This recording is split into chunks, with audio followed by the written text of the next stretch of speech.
नमस्कार। मैं ज्योतिष शास्त्री रमेश चौबे उपस्थित हूं आपके समक्ष एक ऐसे विषय को लेकर के जिसको लेकर के अक्सर जो है मन में संशय उत्पन्न हो जाता है और होना भी स्वाभाविक सी बात है कि जब कोई बच्चा पढ़ने वाला होता है और मान लीजिए वो बिल्कुल पढ़ाई के एकदम पीक जिसको बोलूंगा उस पॉइंट पे है, यानी कि 12वीं में है या ग्रेजुएशन कर रहा है, 10वीं के एग्जाम दिया है, तो माता पिता को ऐसा एक बार मन में जरूर ये प्रश्न आ जाता है कि शनि की साढ़े साती आ रही है, क्या पढ़ाई खराब हो जाएगी मेरे बच्चे की? कैसा रहेगा उसकी शिक्षा के लिए? क्या शनि की साढ़े साती में अक्सर कई बार ऐसा होता है कि बच्चों की शिक्षा पे भी उसका फर्क पड़ जाता है? और साथ ही साथ यदि उस बच्चे को केतु की महादशा भी यदि चले तब तो चिंता और ज्यादा होनी स्वाभाविक सी बात है। तो शनि की साढ़े साती और केतु की महादशा, तो क्या दोनों मिलकर के पढ़ाई को चौपट कर देगी, आबाद कर देगी या बर्बाद कर देगा? ये दोनों दशा बड़ा ही इंपॉर्टेंट है। आज का टॉपिक ही मेरा है कि शनि की साढ़े साती और केतु की महादशा कैसी होगी शिक्षा। आइए समझते हैं, क्योंकि सिर्फ ये कह देना कि केतु की दशा आ गई है अब क्या, साथ ही साथ शनि की साढ़े साती आ गई या ढैया आ गई तो मेरे बच्चे की शिक्षा खराब हो जाएगी, ऐसा हम नहीं कह सकते हैं। ऐसा कहना गलत हो जाएगा। कुछ सूत्र बताऊंगा, उन सूत्रों को समझिएगा, फिर ये चीज जो है ये कॉन्सेप्ट बिल्कुल आपका क्लियर हो जाएगा। तो सबसे पहले तो जब किसी ग्रह की दशा चले तो सडबल में जाके चेक कीजिए कि वो ग्रह सडबल में कितना मजबूत है। मान लीजिए शनि को, तो शनि यहां सडबल में मैंने देखा तो 4 अंक लेके बैठे हुए हैं और बृहस्पति शिक्षा के कारक हैं, तो बृहस्पति सडबल में जो है वो 6 अंक लेके बैठे हैं, यानी कि बहुत अच्छे नहीं बैठे हुए हैं। लेकिन जब आप भाव बल में जाके देखेंगे तो पंचम भाव को 5 अंक मिला हुआ है, यानी कि ठीक है। और नौम भाव जो उच्च शिक्षा का होता है, जो हायर स्टडी का होता है, उसको कितना अंक मिला है? उसको 1 अंक मिला है। यानी कि जो उच्च शिक्षा का भाव है वो बहुत अच्छा है। यानी जातक का जो डिप्लोमा इत्यादि जो होगा, जो ये जो बच्चा है वो इंजीनियरिंग की पढ़ाई इत्यादि या जो भी पढ़ाई कोई एमबीबीएस इत्यादि करे, मैंने हायर एजुकेशन के लिए कुंडली हर प्रकार से अच्छी है। क्यों? क्योंकि जो उच्च शिक्षा का भाव है, जो 11वां भाव, क्षमा कीजिए 9वां भाव, उसको अच्छा अंक प्राप्त है यहाँ पे। और सडबल में जो 9th हाउस के जो लॉर्ड हैं, मैं यहीं से शुरू कर रहा हूं। 9th हाउस के लॉर्ड कौन बनते हैं? तो सूर्य बनते हैं, और सडबल में सबसे मजबूत है, यानी कि उच्च शिक्षा जातक की अच्छी होगी। ये प्लस पॉइंट है। अब पूरी कुंडली का विश्लेषण यहां मैं नहीं करूंगा, इस कुंडली के विश्लेषण करने में नहीं आया हूं। मैं सिर्फ आपको ये बताने आया हूं कि कैसे कैसे आप देखेंगे और कैसे कैसे देख करके आप पता करेंगे। तो ये बच्चा जो है, ये शुरू से मैं ये नहीं कहूंगी पढ़ने में बहुत ज्यादा इंटरेस्टेड था, एक सामान्य एवरेज में चल रहा था, बट वो जो जुनून, जो पढ़ाई के प्रति जो एक जो मन में जो भाव जगता है कि हाँ मुझे पढ़ना है, मुझे कुछ करना है, वो वाला मामला कब शुरू हुआ? वो लगभग जब 10वीं के एग्जाम के 3-4-5 महीने बचे थे, उसके पहले उसको समझ में आया कि शिक्षा क्या होती है और उसने शिक्षा पे फोकस करना प्रारंभ कर दिया। अब ये जरा समझिएगा, इस बच्चे को 26/11 यानी 26 नवंबर 2021 से केतु की महादशा प्रारंभ हुई, जो 26/11/2028 तक चलेगी।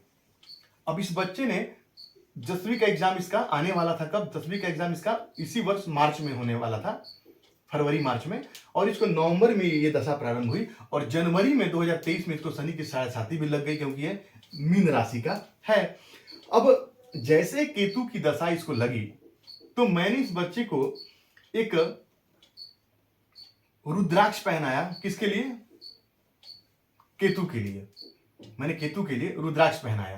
कैसे जोड़ते हैं वो देखिए। सूर्य के लिए 1 मुखी, चंद्रमा के लिए 2 मुखी, मंगल के लिए 3, बुध के लिए 4, बृहस्पति के लिए 5, शुक्र के लिए 6, शनि के लिए 7, राहु के लिए 8 और केतु के लिए 9, यानी 9 मुखी रुद्राक्ष मैंने इसको एक पहनाया, प्राण प्रतिष्ठा करा करके, कि केतु की दशा इसको अच्छा फल प्रदान करे। लेकिन केतु इसके कुंडली में कहां बैठा है पहले वो देखिए। तो केतु बच्चे कुंडली के 9th हाउस में बैठा है। किसके घर में बैठा है? तो सूर्य के घर में बैठा है। तो सबसे पहले आपको घबराना नहीं है। जब राहु केतु की दशा जब आती है तो आपको देखना है कि वो जिस राशि में बैठे हैं उस राशि से तात्कालिक मित्रता उस ग्रह से है या नहीं है।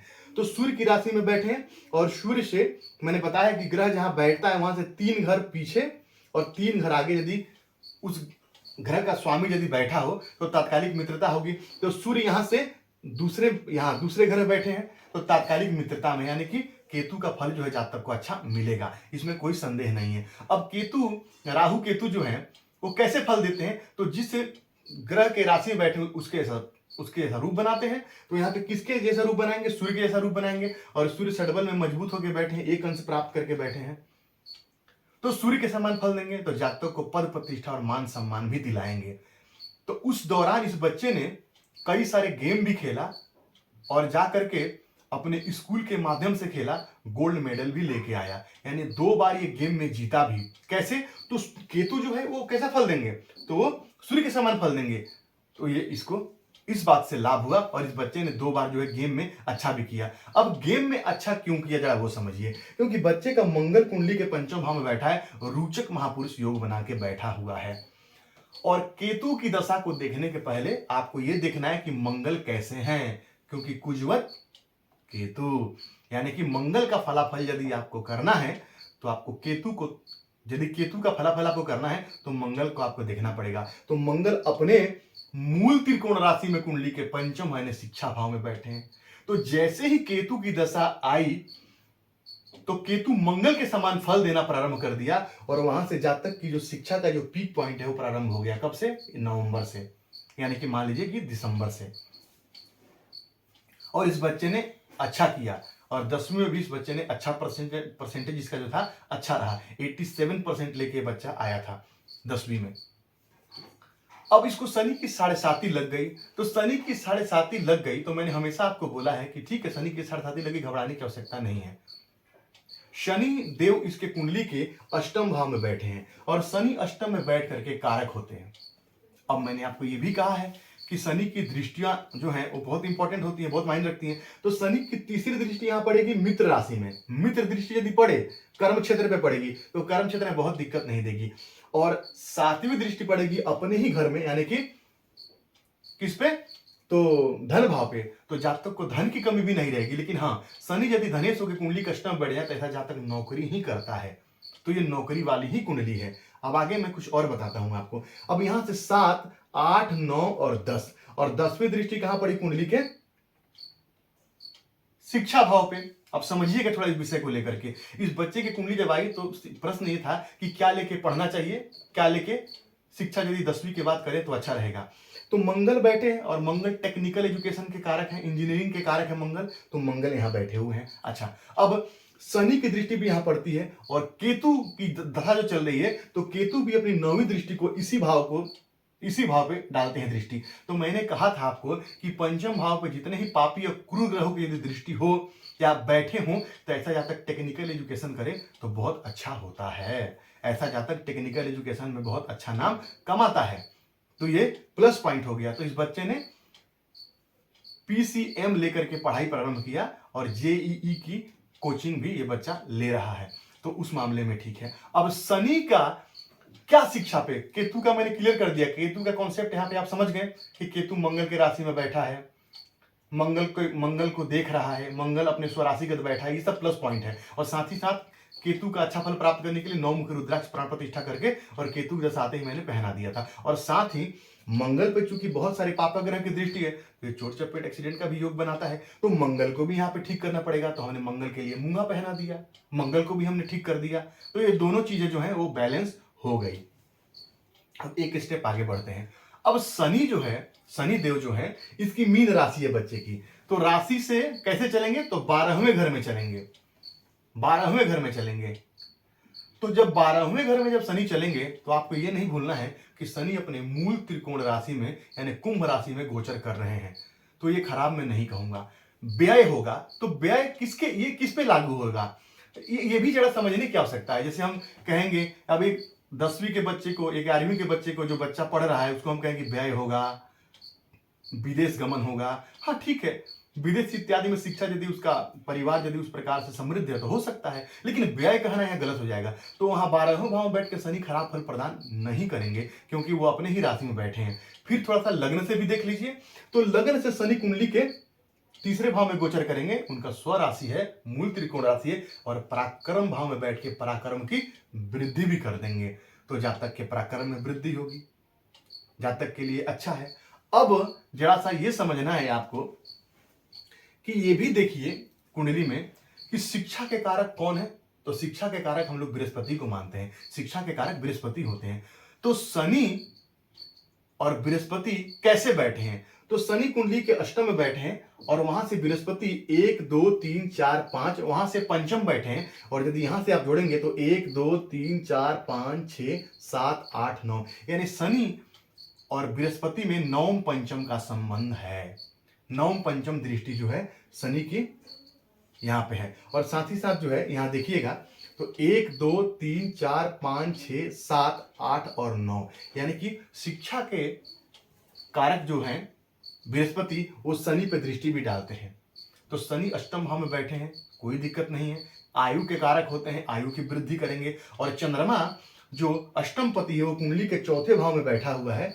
ठीक है, एक तरफ से राहु और मंगल के बीच में बैठा है, थोड़ा मानसिक परेशानी भी कभी कभी जातक को देगा। ऐसा छोटी छोटी बात पर बहुत जल्दी परेशान भी हो जाएगा।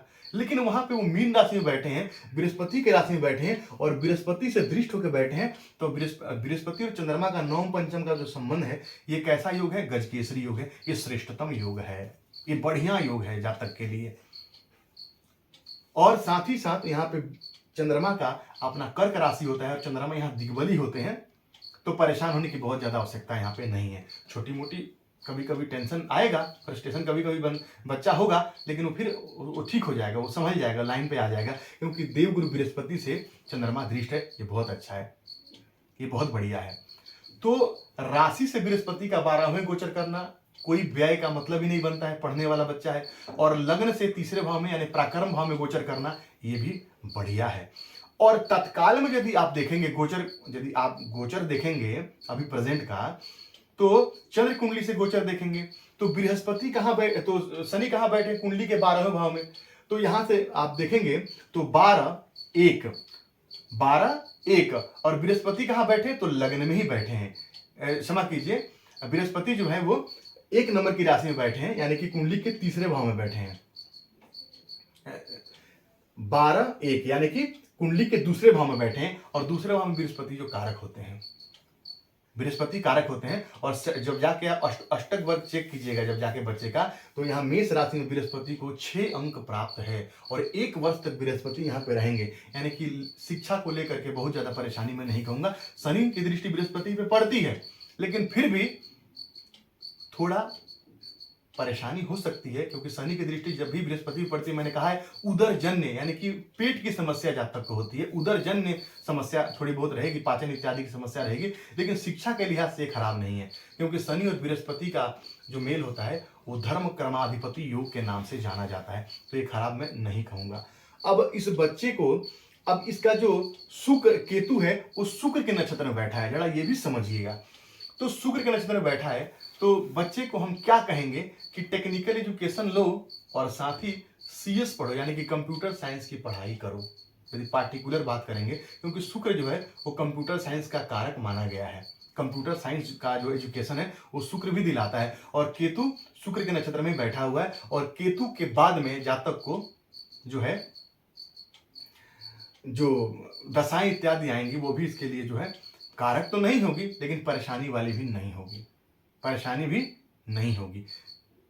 तो ये हर प्रकार से कहीं ना कहीं मैं देख रहा हूं तो मेरे को ठीक दिखाई दे रहा है, क्योंकि जातक का जो है, क्योंकि उसका भी तो फर्क पड़ेगा ना कि सडबल में जो है पंचम भाव को जो है, सडबल में पंचम भाव को 5 अंक प्राप्त है, तो खराब तो नहीं कहूंगा मैं। साथ ही साथ जो है 1 अंक कौन सी भाव को प्राप्त है? तो भाग्य भाव को प्राप्त है, और वो भाव जो है वो कैसा है? उच्च शिक्षा का भाव है। 2 नंबर सप्तम भाव को प्राप्त है, यानी जातक का 7th हाउस भी बहुत अच्छा है। और जब यदि मैं अष्टक वर्ग का विचार करूं तो लगन में 25 अंक, धन भाव में 31 अंक, पराक्रम में 29 अंक, यानी कि पराक्रम बढ़ा रहेगा, सुख भाव में 29 अंक, ये भी बढ़िया है। और देखिए पंचम भाव में 35 अंक है जातक का, तो शिक्षा खराब होने का सवाल नहीं है। आप यहाँ पे अष्टक वर्ग में देखिए पंचम भाव को कितना अंक प्राप्त है? 35 अंक प्राप्त है, यानी कि जातक की शिक्षा अच्छी होगी। और भाग्य यहाँ जो उच्च शिक्षा के जो घर में कितना 26 अंक प्राप्त है। लेकिन सडबल में वहां पे अच्छा स्थिति बना हुआ है। तो हमको सब कुछ देख के चलना है, हर प्रकार से डिसाइड करके, हर प्रकार से समझ के तब चलना है। इच्छा के भाव में 29 अंक है और इच्छा पूर्ति के भाव में 32 अंक है, यानी जहां तक की इच्छा कम होगी और पूर्ति ज्यादा होगी, यानी हर प्रकार से जीवन में सब कुछ इस बच्चे को मिलेगा, इसमें कोई संदेह नहीं है। सूर्य सडबल में मजबूत है, भाग्य भाव मजबूत है, सूर्य की स्थिति अच्छी है और नवांश कुंडली में देखिए सूर्य उच्च राशि में बैठे हैं जाकर के, यानी कि थोड़ा सा भी यदि बच्चा मेहनत करे तो 100% सरकारी नौकरी वाला यह कुंडली है। 100% सरकारी नौकरी वाला कुंडली ये है बच्चे के लिए। रोचक महापुरुष योग है, जातक जो है वो 12वीं के बाद एनडीए वगैरह की तैयारी करे या ग्रेजुएशन करने के बाद में अपना यूपीएससी वगैरह की तैयारी करे तो जातक का होने का पूरा पूरा चांसेस है, क्योंकि मंगल यहाँ पराक्रम भाव में बैठे हैं, केतु के साथ बैठे हैं, बहुत बढ़िया है। सूर्य के राशि में बैठे हैं और सूर्य जाकर के उच्च के बैठे हैं कुंडली के आय भाव में, ये भी बहुत श्रेष्ठ है। ये परिवर्तन योग है। देखिए पराक्रम का स्वामी जाकर के आय में और आय का स्वामी जाके पराक्रम, यानी जाकर तो पराक्रम से ही जिंदगी में आय अर्जित करेगा। तो सेना में एनडीए क्लियर करके अधिकारी बन जाए या यूपीएससी क्लियर करके कहीं आईपीएस वगैरह बन जाए तो ऐसा जातक के लिए बहुत श्रेष्ठ रहने वाला है और ये हो भी सकता है। और देखिए यहाँ पे सप्तम भाव को देखिए सडबल में सप्तम भाव को अच्छा 2 अंक प्राप्त है। तो यहाँ पे सडबल में बुध, गुरु और चंद्रमा 3 ग्रह बैठे हैं और तीनों अति शुभ ग्रह हैं, अति शुभ ग्रह हैं और तीनों की दृष्टि लगन पे पड़ती है, ये बड़ा ही श्रेष्ठ है। लग्नेश बुध होकर लगन को देखेंगे, बृहस्पति ज्ञान के कारक होकर लगन को देखेंगे, चंद्रमा लगन को देखेंगे बैठ यहाँ पे सप्तम में बैठ करके, यानी 3 शुभ ग्रह की दृष्टि लगन पे पड़ेगी। और जातक जो है कैसा है, ब्राह्मण वर्ण का है और देवगण का है। आपको भी यदि आप भी यदि जाके देखना चाहते हैं अंदर से कुंडली तो जन्म तारीख मैंने दे रखा है 7/7/7 माने 7/7/2007 शाम को 6 बजे, जन्म स्थान भोपाल। तो हर प्रकार से तो शनि के 7.5 देख के घबराने की आवश्यकता यहाँ पे नहीं है। हनुमान जी की आराधना बच्चा करता है और छोटे से करता है, बिल्कुल बहुत कम उम्र से ही ये बच्चा हनुमान जी की आराधना करता है। तो शनि की 7.5 में यदि हनुमान जी की आराधना किया जाए, साथ ही जैसे ही ये वर्ष प्रारंभ हुआ इस बच्चे ने अपने उम्र के बराबर संकल्प करके, मैंने बताया संकल्प करके, और पूरे उम्र के बराबर हनुमान चालीसा का पाठ भी कर लिया। और मैंने आपको बताया है कि उम्र के बराबर यदि प्रत्येक वर्ष आपका जितना उम्र है संकल्प करके यदि आप हनुमान चालीसा का पाठ कर लेते हैं, समस्या ही नहीं रहेगी, समस्या आएगी और हट जाएगी आपके जीवन से। तो नित्य हनुमान चालीसा का पाठ करना, ये बच्चा प्रत्येक रविवार के दिन आदित्य हृदय स्तोत्र का पाठ करता है, डेली सूर्य भगवान को जल प्रदान करना, सूर्य भगवान के मंत्रों का जाप करना, शनिदेव के मंत्रों का जाप करना, तो आध्यात्मिक है, तो घबराने की आवश्यकता नहीं। और आध्यात्मिक होगा भी क्यों, ब्राह्मण वर्ण का है और देवगण का है, तो इसमें कोई दो राय है ही नहीं बच्चा। तो बस अपना नित्य कर्म जो मैंने बताया है, जो उपाय मैंने इनको बताया है बच्चे को, वो करते रहे। हाँ, शनिवार के दिन पीपल के पेड़ के नीचे यदि दीपक भी जलाए तो ये भी इसके लिए श्रेष्ठ होगा, और शनि मंत्रों का जाप यदि करे तो ये भी श्रेष्ठ होगा। तो शनि की 7.5 और केतु की महादशा देख करके घबराने की आवश्यकता यहाँ पे नहीं है, समझने की आवश्यकता है। कुंडली को आप समझ जाएंगे, सब कुछ आपके लिए बड़ा आसान हो जाएगा। तो मुझे यकीन है कि अब आप शनि यदि किसी पापा ग्रह की दशा आए तो घबराने की आवश्यकता है। पिछली कुंडली जो मैंने इसके पहले आपके समक्ष एक रखा था, उसमें क्या था कि शनि लगने जाके नवांश कुंडली में नीच के थे और शनि की दशा चल रही थी, शनि अस्त होकर बैठे, तो उस बच्चे को काफी प्रॉब्लम था। लेकिन यहाँ पे देखिए शनि यहाँ पे नवांश कुंडली में 10वें भाव बैठे और 10वें भाव में वो कारक होते हैं, तो परेशान होने की कोई आवश्यकता ही नहीं है। बृहस्पति, सभी ग्रहों का प्लेसमेंट बहुत बढ़िया है और नवांश कुंडली में बहुत दम है। नवांश कुंडली को देखना नितांत आवश्यक है, क्योंकि नवांश कुंडली जो है हाथी के खाने का दांत है। मंगल केतु का पराक्रम में बैठना अत्यंत श्रेष्ठ, जातक पराक्रमी होगा, मेहनती होगा, पराक्रम करने वाला होगा। और शुक्र का सप्तम पंचम पति होकर जाके कुंडली के और आय भाव में बैठना और वहां जाकर के वापस अपने भाव को देखना, ये भी बहुत अच्छा है। शनि का यहाँ पे 9वें भाव का स्वामी होकर 10वें भाव में बैठना, ये भी बहुत अच्छा है। मतलब हर प्रकार से कुंडली जो है कहीं ना कहीं अपने आप में श्रेष्ठ है और हर प्रकार से जो है अच्छा कर रही है। बच्चा अच्छा कर रहा है और आगे भी अच्छा करते रहेगा, इसमें कोई दो मत नहीं है। तो कुंडली बहुत अच्छा है, कुंडली बहुत बढ़िया है। थोड़ा मेहनत करके यदि बच्चा थोड़ा सा मेहनत करे तो निस्संदेह जो है वो बहुत कामयाबी और तरक्की हासिल करेगा और बहुत आगे जाएगा। तो इसी प्रकार यदि आप परेशान है किसी कारण से बच्चे की 7.5 को लेकर, ढैया को लेकर के, या राहु की दशा चल रही हो शनि की और शनि की ढैया लग जाए, 7.5 लग जाए, या किसी पापा ग्रह की दशा चले और साथ ही ढैया ढैया आ जाए, मान लीजिए शनि की महादशा भी चल रही है, शनि की ढैया भी आए, घबराइए मत। आप चाहें तो मुझसे संपर्क कर सकते हैं, मैं आपको विशेष राय दे सकता हूं इसके विषय में। यदि आप मुझसे कंसल्टेंसी लेना चाहते हैं तो दिए गए नंबर पर मुझसे संपर्क कीजिए। तो आपका दिन मंगल हो। इसी मंगल कामना के साथ आज के लिए इतना ही। नमस्कार।